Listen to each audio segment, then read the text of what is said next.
The legacy that Harding built was to grow and flourish under his protege, Assistant Director Mark Hubert Hindsley, who succeeded him as the second Director of Bands. Born in 1905 in Randolph County, Indiana, Hindsley entered Indiana University in 1921. Like Harding, he did not enroll as a music major. He received his bachelor's degree in chemistry with high distinction in 1925. While at Indiana, Hindsley played first-chair cornet in the university band, and again, like Harding, served as student director his senior year. After graduation, Hindsley became director of the Indiana University Band, receiving his Master of Music degree in 1927. Hindsley gained national prominence as director at Cleveland Heights High School in Cleveland, Ohio from 1929 to 1933. Frederick Fennell stated that Mr. Hindsley's Cleveland Heights High School band was the best traditional marching band he had ever seen.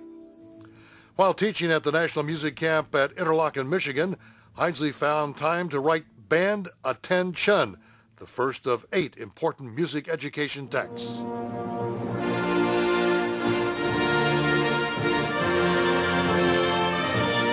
He came to Illinois in 1934, and as director of the Marching Illini, Hindsley devised intricate halftime drills considered revolutionary at the time, mixing animation and pageantry never before seen on a college football field. The U of I bands at that time was a role model. A number of the great bands that are around the country are graduates. But at that time we had a marvelous marching band, and Mark Hindsley developed a system for developing halftime shows that were really quite spectacular. Mark Hindsley, on the left, head of the band department, shows the hard work in glamorizing the Saturday game. It's as complicated as football strategy itself. He would use these little half-inch screws to represent a band member, and the motions that we would go through going from one formation to another were really pretty unique, and it really captured the imagination not only of other musicians but of radio announcers that used to announce the football games, because they would announce the halftime shows. They were so great.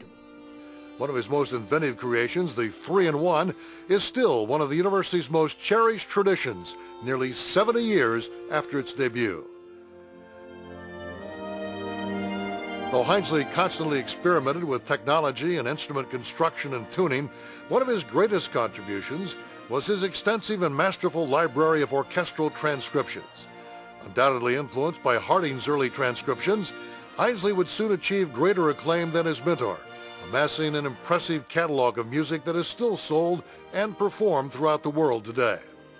In the development of bands in the early days, the bands mainly played march music and kind of concert music in the park, very light kind of material. But as the bands moved along, and they would take an orchestral score and transfer it to the band instruments. And when you had the sonority sound of a group of wind instruments and percussion instruments, it was just really quite brilliant.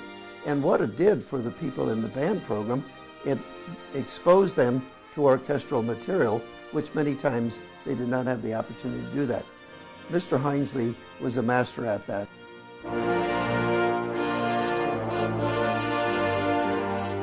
Hindsley pioneered an ambitious recording program, producing 59 LP records, widely acclaimed as some of the best examples of repertoire and interpretation.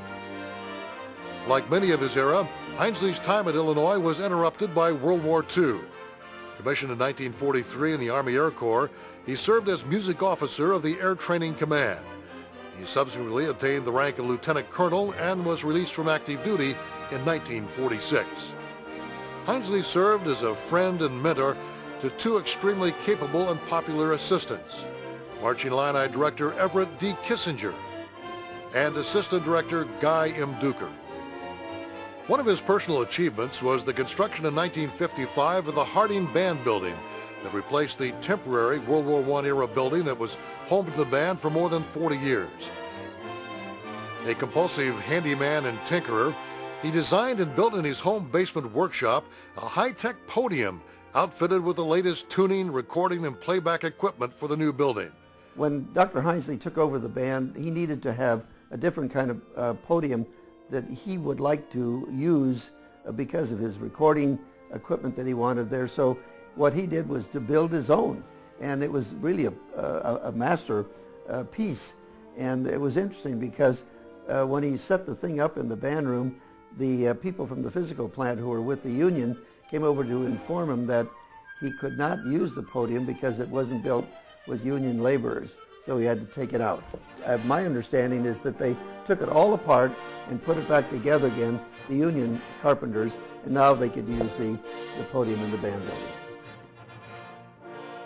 Hindsley served as director of bands from 1948 until his retirement in 1970 and was awarded an honorary doctorate degree from Indiana University in 1972. Dr. Hindsley died in Urbana in 1999.